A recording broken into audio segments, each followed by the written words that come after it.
Coming up on today's Wild West. We'll saddle up in Colorado for one of the wildest rides in the West. The Great American Horse Drive. Having fun? Oh my gosh, more than that. More than that. Driving 500 horses, 60 grueling miles. And you'll meet the man, the family, and the ranch that make it all happen. It's all next on a thrilling episode of today's Wild West. The Wild West. It's still out there. We'll show you how to find it. This is today's Wild West. It's like city slickers on steroids. The Great American Horse Drive. In late May, in beautiful, rugged western Colorado, adventurers come from all over the country and around the world for a truly rare western experience, driving a herd of 500 horses more than 60 miles over 2 thrilling days, with most of that ride at a fast trot. It's brutal. It gives you a real appreciation of cowboys. The tough cowboys of Sombrero ranches have been doing this spring drive since 1971. And in 1998, Sombrero began inviting paying guests to come along. Only about 50 get to go every year. The chance to ride with the horses is one hot ticket. I'm really glad I did it, though. It's a lot of fun. Sombrero is known as the biggest provider of rental horses in the country. Horses that spend their summers making memories at dude ranches, riding stables, Boy Scout camps, and the like. Plus fall hunting trips, and they even get hired for the occasional Western movie. The company also operates its own string of riding stables in the West, including Colorado's Rocky Mountain National Park. Come winter, these horses spend the cold months on 50,000 acres of winter grazing land Sombrero owns west of Craig, Colorado. And every spring, the big herd needs to be gathered from that winter range and driven the 60 miles to ranch headquarters, where they'll get shoes, shots, and a few tune-up rides before being shipped out to their summer destination. The horse drive that kicks off the season is pretty darn western. And if you like this kind of thing, it's hard to overstate just how cool it is to be part of it. Both sets of my cheeks are hurting. These from riding and these from smiling. I'm Jenny Beecher. I'm from Iowa. First time here. You could feel the excitement and anticipation as the guests and the ranch staff met together for the very first time. Y'all going to get to experience something that very few people in the United States are from. Rex Walker founded Sombrero Ranches in 1959 with his late partner Pat Mantle, whose sister Quita would become Rex's bride. I'd never wanted to be anything but a cowboy, and I kind of figured out how to do it. Rex became a working cowboy at the age of 13 when he hired on as a wrangler at a Colorado riding stable. He was buying and selling horses while still in college and first met the Mantles when he came to the ranch to go deer hunting. And when I finally went down to the Mantle home, it was like going back really 100 years in time. Pat and Quita came from a legendary ranching family in the Browns Park area of western Colorado, where they grew up with no electricity or running water. Life was tough, and so were the Mantles. I'll tell you how tough my father-in-law was. He was out gathering horses one time, cows. And in February, he came back in and he had to call the house to get his wife to bring the hatchet out to chop his foot that was frozen to stirrups. And that's how tough they were. But they were tough, tough human beings. Today, Rex runs Sombrero with his adult children, 2 of whom were adopted. We're the Rainbow family. Carlos came from Mexico, and Donald came from South Phoenix. South Phoenix, buddy. Yeah. All right. We're proud of our heritage, we're proud of our family, and we're just happy to share it. The partners started out with 1 riding stable and a handful of horses in Estes Park, Colorado. We built a little stable. We didn't have running water, we didn't have electricity and nothing. We had no wood cook stove, and we finally got it open on July the 3rd. Took it 125 that day, and I said, man, this thing may work. Over the years, Sombrero Ranches has at times owned more than 2,000 horses, and today it keeps about 1,500, spread out at several locations.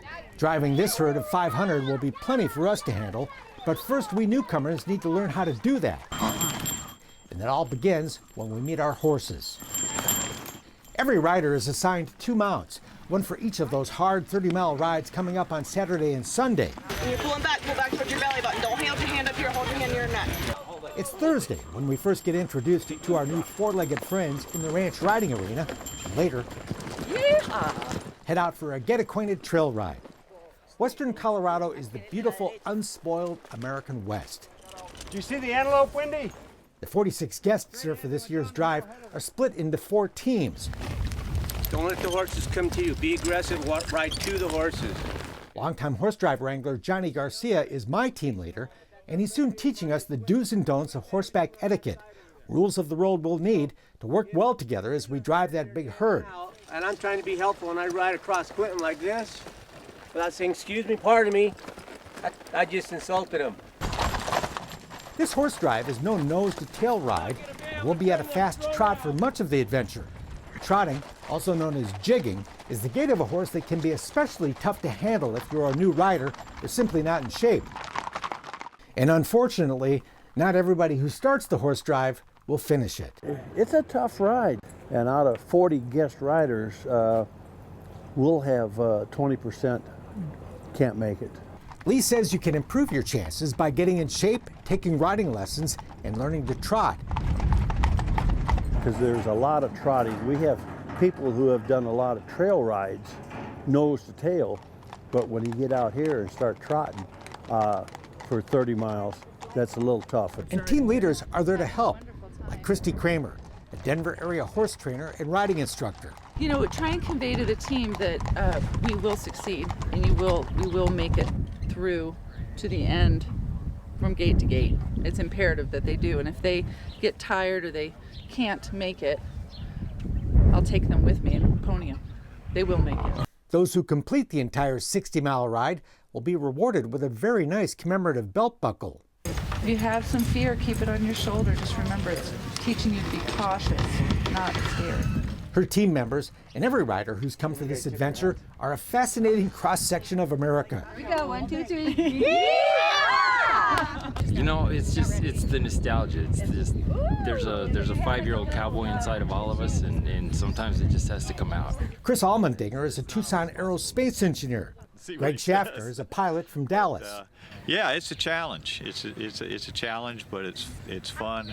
A lot of good instruction, a lot of good camaraderie between the wranglers and the other guests. So it's just been a great time. I don't look at myself as dying of cancer. I'm just living with it.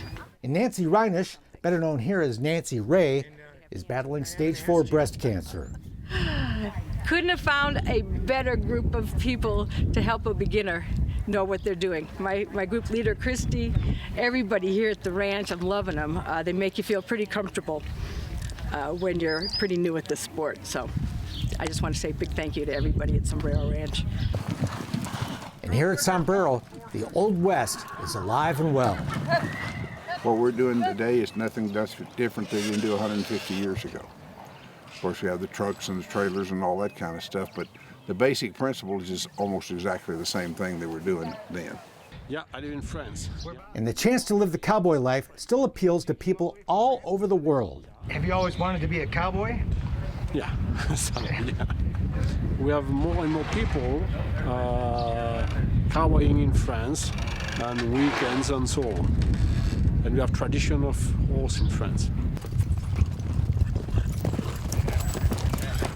In the morning, wranglers driving the horses, then work in the corral, separating the horses we'll ride today from those that have the day off. Fun to watch the horses run, watch those cowboys work. Finding these well-broke horses that can handle any kind of rider is an ongoing challenge. Horses, of course, get older every day, and Sombrero scours the country to buy about 200 a year to keep the herd well-stocked, bringing in horses from Kentucky, Missouri, Minnesota, wherever they can track them down. And finding working cowboys is getting to be an even bigger challenge. Our biggest problem is finding good people to run the stables and to do what we're doing here. And there's just very few people that even want to do it, much less have the ability to.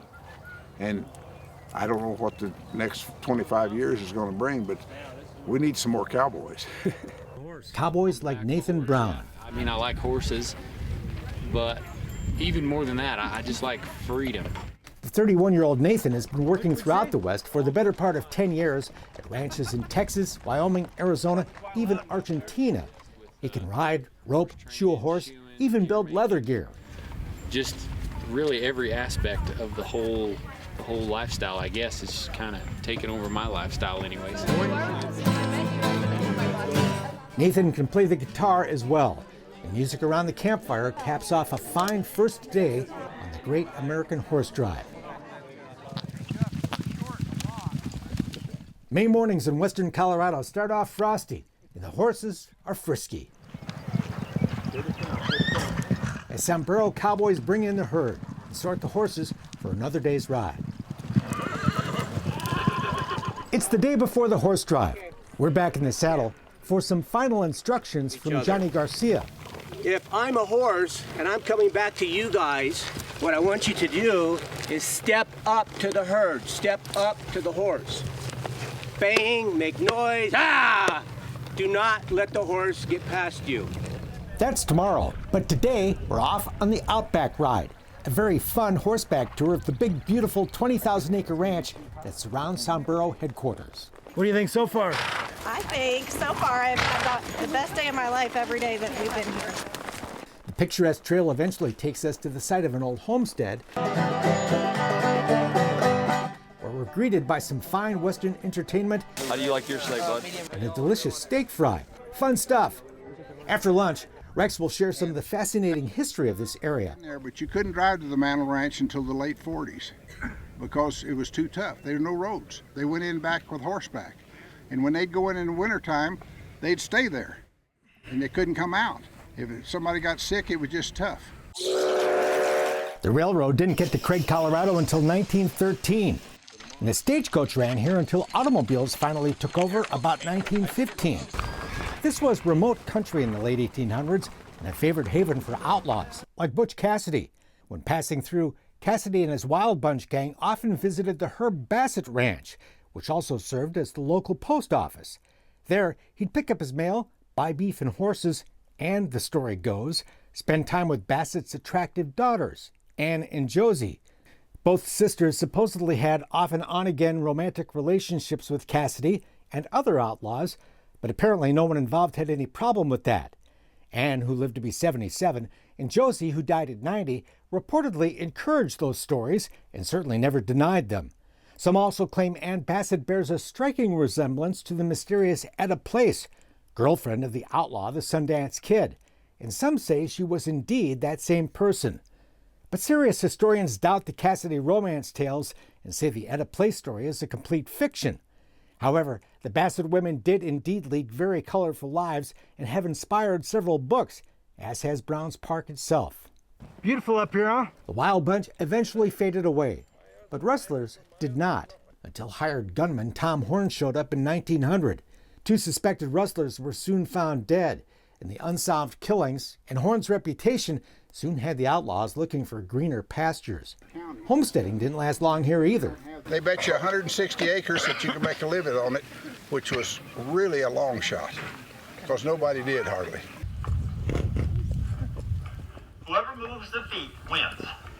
There's more to learn when we get back to the ranch about horses. Steve Mantle, whose dad Pat was Rex Walker's late partner, is an expert horse trainer specializing in turning wild Mustangs into gentle riding horses. You ask him to stop, and you release when he does. There's where he'll get it. So now I'm going to see if I can move him this way again. And he's like, yeah. You see how big I am? I'm going, yeah. Yeah, it's getting where there. Move your feet. Not a big deal. Nope. Not a big deal. Now we'll go again. Steve has a very attentive audience as he shows us the techniques that turn a wild animal that wants to run away into a partner that craves the attention and company only a human can provide. They go through 3 stages. It's avoidance. Oh God, don't touch me, don't touch me, don't touch me. Acceptance of, okay, you can touch me. And then they'll go to craving. That's when you can walk into the pen, you can put your hand up like this, and they'll just walk up because they want this attention. They want to be petted and touched. Hey! Yeah! Later, a chance to do a little target shooting with the guns of the Old West, courtesy of the Wrangler known as Silver Buck Chuck. My claim to fame is authenticity. We're shooting in the 1880s, 1890s. I want to look as authentic as I can. Chuck showed us his collection of Western memorabilia from the 1800s, including spurs, badges, and historic firearms. The gun was manufactured in 1870, so that's 130. This is 147 years old. Chuck doesn't fire the historic guns, only modern recreations. And after sharing some history about the real Old West, Cowboy might wear his guns to town if he's going in and drink in the saloon, but in the saddle, a working cowboy would never wear his guns. He'd had no need to. Chuck gave us a target shooting demo. This hand goes underneath, just like that. Okay. Then let us give it a try. Pretty fun, huh? Yeah, that is fun. I'm having fun. The Outback Ride, the Horse Clinic, the Old West, all fun stuff. But now the preliminaries are over and the big day has finally come. Hi, Mark. It's over there. It's about to begin. Showtime. It's Saturday morning. The 500 horses are gathered, we're in the saddle, and everybody's ready to rock and roll. Yeah, this is awesome. This is what we've been waiting for.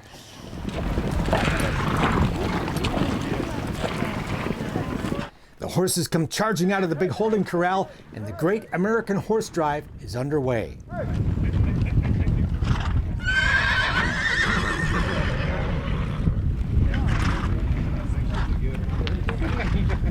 Sombrero's team of pro cowboys are in charge, and they'll take the lead, staying out in front of the horse herd. And rough. The mission of us guest riders is to form a horseback wall around the rear and flanks of the herd. We're at a fast trot from the get-go as the horses take off down a remote dirt road. This is an endurance ride as well as a horse drive, non-stop. And while you can ride at your own pace and lollygag far behind if you want to, the action's at the front of our team, just behind the horse herd, where our head wrangler Chuck Hummel hollers out commands. Hold up!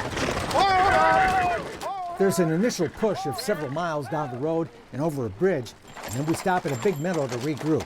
And it's already quite the adrenaline rush. Having fun? Oh my gosh, more than that. More than that. There's nothing like this anywhere. I mean, some people move horses, 20 miles, but they got like 10 people, 100 horses. We got 500. 500 horses also makes for quite the photo op.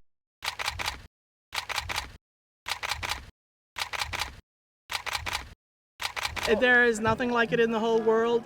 And every year, Corrine Shippers leads a photography workshop held in connection with the drive, attracting photographers from around the country. And it's kind of hard to prepare people for it. They really have no idea of what they're in for. The seminar photographers don't ride. They'll follow the drive in pickup trucks as they capture this rare and beautiful scene on camera. And we tell them it's to bring lots of memory and lots of battery power because you'll never shoot as much as you do here. It's a totally unique experience. We don't get a lot of opportunities to be around herds of large animals. And so it's a pretty intense emotional and spiritual experience being next to all those running horses. It's really great. I love the people that are involved, and I just like the camaraderie that seems to come with the Western lifestyle. And of course the horses. The whole experience is just very heartwarming and enjoyable. But as fun as it is to photograph the drive, it's incredibly exciting to be horseback in the middle of it, where I'm doing my best to both stay on my horse and capture the action on my video camera. It gets a little crazy, and a lot of the footage will end up on the cutting room floor, but hopefully you get a sense of what it's like. We should take a few pictures of you. You're amazing. I told you yesterday. You're amazing rider. You ride, I got all the stuff on you, do movies, interviews. You're an amazing guy. How's it going so far? Fabulous. There are just so many moments. Intense, thrilling, exciting, exhilarating, and just plain fun.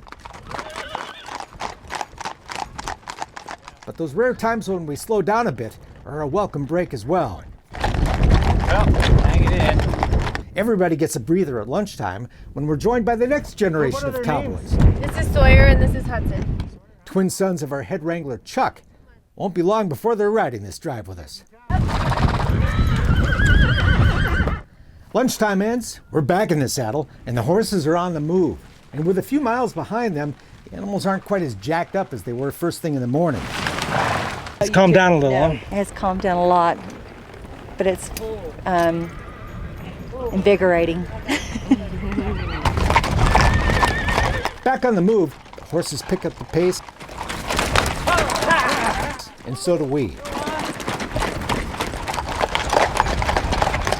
It's the home stretch of day one. And finally, we reach the pasture where the horse herd will spend Saturday night. The horses are thirsty and we're tired, but the head man on the drive says day one went well. Everything, the horse handled well, everything managed it well, looks good coming in. How was it? Awesome. It was really good.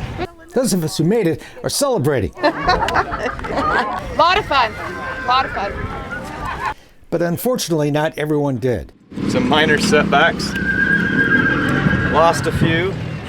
No one really hurt, just some people really hurting from a long ride, which will resume in the morning. Here come the horses. It's early Sunday, back where we left off. Y'all fired up? Yes, definitely. Yesterday we were just warming up. Couple of wounds. Medicated, hydrated, Feeling good. intubated. Good to see you, Mark. The horses are raring to go, as Johnny Garcia gives us some last-minute instructions. They're gonna come out this way. We cannot let them get past us. The herd comes running out of the gate, and day two is underway. This horse drive gives horsepower a whole new meaning. The animals start the day with energy to burn. We'll again be fast trotting and even loping for much of the day. And we'll spend the whole day riding on or beside a paved highway. Not for the faint of heart. I don't think they had pavement back in the Wild West. Other than that, it's just like it, right? Just like it. Yep. A lot of fun. Among our riders is Miss Rodeo Colorado, a cowgirl who's right at home in the saddle. I'm so excited. This is one of my favorite things, is just to get out on the open range and ride good horses, and I just love it. I've never done a horse drive like this before, so I'm really excited to do that. And I've met so many neat people, very interesting people, and I'm enjoying my time here. It's so much fun. Even the pro cowboys are having a good time. Oh yeah, it's a good time. The trail today takes us right through the tiny town of Maybell, Colorado, which has turned the horse drive into a 4th of July type celebration. It started out just people like knew the drive was going on, so they show up to watch. Now the town has a whole festival built around it. They rope off the roads. Crowds line Highway 40 as we bring the herd through town. We all pause to take 10, take a breath, and catch our breath. It's tougher than I thought it would be. Yeah? You glad you came? I am. I'll probably come next year. Cool. So it's tough, but it's worth doing, huh? Absolutely. You have to be in shape for it, that's all. Time to go. And again, a furious pace.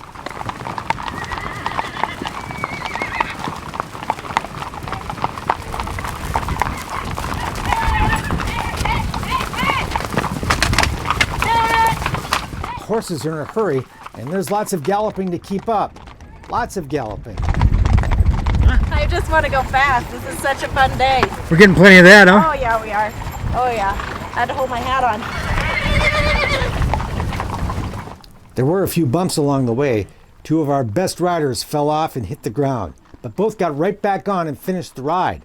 Nobody wants to miss a moment of this thrill ride that'll be over way too soon. We're on the home stretch of the Great American Horse Drive. In just a couple miles, it'll all be over. And then we get that buckle. Ranch headquarters comes into view, and soon we're off the highway, on the driveway, and it's over. Made it! Sweet! Sweet, sweet. It's a little bittersweet. Hate to see it end. But then, I didn't ride on a bad knee like Mike Iddings did. Woo! You are better than you think you are, and you can do more than you think you can. Dig deep. It's in there.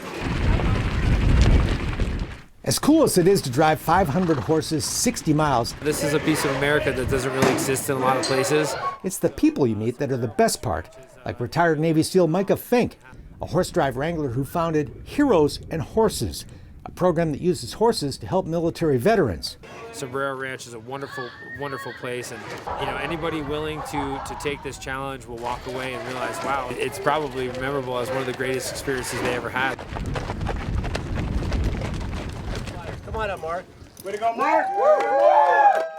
This unforgettable experience wraps up with the presentation of a very nice souvenir, that fine gate-to-gate buckle we get for going gate-to-gate and finishing the ride.